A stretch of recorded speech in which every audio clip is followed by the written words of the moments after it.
किसान भाइयों, हरियाणा में जो सिलोज घोटाला था, सीएलयू घोटाला था, उसके सवालों से बचने के लिए और आंदोलन में किसानों को कमज़ोर दिखाने के लिए अविश्वास प्रस्ताव की प्रोसीडिंग आपने सबने देखी होगी। वहीं पे कांग्रेस ने एपीएमसी एक्ट को सब्जेक्ट मैटर बता के उसमें एक अमेंडमेंट लगाया था। हमारे किसानों की लंबे समय से ये मांग है, जो हमने महम भूख हड़ताल से भी उठाई थी, कि भाई पूरे राज्य को मंडी का विस्तार दे दिया जाए और जो भी सेल होती है, जो भी कानून हैं, उनको इनके अंतर्गत रखा जाए और एमएसपी के जो न्यूनतम बोली है वो एमएसपी से ऊपर बोली जाए और उसमें कम से कम 3 साल की सज़ा का प्रावधान हो और सीधे तौर पे वो एक संज्ञेय अपराध में शामिल किया जाए। जैसे आपने विधानसभा में देखा होगा, ये जिस तरह की नूरा कुश्ती वहाँ पे चल रही थी, एक तरफा जहाँ पे इस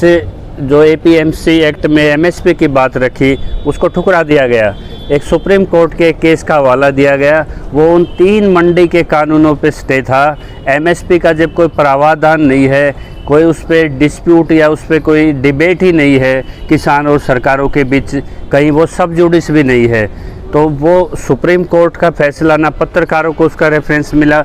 अब कार्रवाई ये थी कि स्पीकर ने उसको किसी भी ट्राइबल इशू पे या किसी भी मनगढ़ंत आधार पे अगर उसको साइड में डाला था तो एक बड़ी आपत्ति थी और उन पे कोई ना कोई कार्रवाई भी लाजमी होनी थी, चाहे वो राष्ट्रपति पे होती या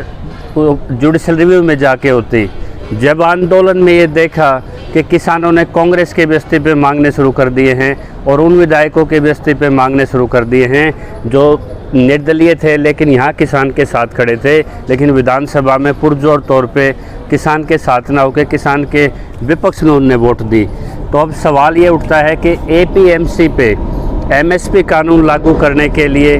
उसके प्रावधान लागू करने के लिए आखिरकार आंदोलन से एक सुखद खबर आई है। इसी सरकार ने, हरियाणा सरकार ने नमस्तक होते हुए आपके किसान मजदूर एकता के सामने एक कमेटी गठित कर दी गई है, जिसमें रोहतक से एमएलए विधायक बत्रा जी भी हैं और किरण चौधरी भी है, जजपा के विधायक भी हैं और भाजपा के विधायक हैं। अब हमारे किसानों का सीधा सवाल ये है कि उसमें 3 साल से कम सज़ा का प्रावधान न हो और इसको तुरंत लागू किया जाए और किसान इसमें अपना सबमिशन भी रखना चाहते हैं और ये सबमिशन उन कमेटी के एमएलए को ना छोड़ के सभी किसान संगठनों के लिए ओपन एक वेबसाइट पे दिए जाएं। और कांग्रेस से एक अनुरोध है इसमें कि इस मसले को, किसानों की इसमें राय शुमारी की जाए और इस ऐतिहासिक पल को, मामले को दबा के ना, इसका अच्छे से इसका प्रचार प्रसार किया जाए। हर पढ़ा लिखा किसान जो कृषि के बारे में जानकारी रखता है, वो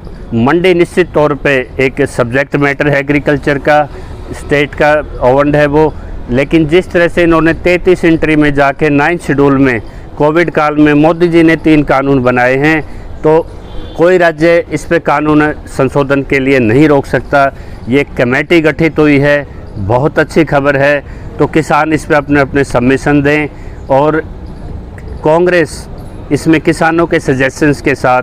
पूरे राज्य को मंडी का विस्तार ये हमारी तरफ से शामिल करें और जो भी एक्ट आज डिस्प्यूट में हैं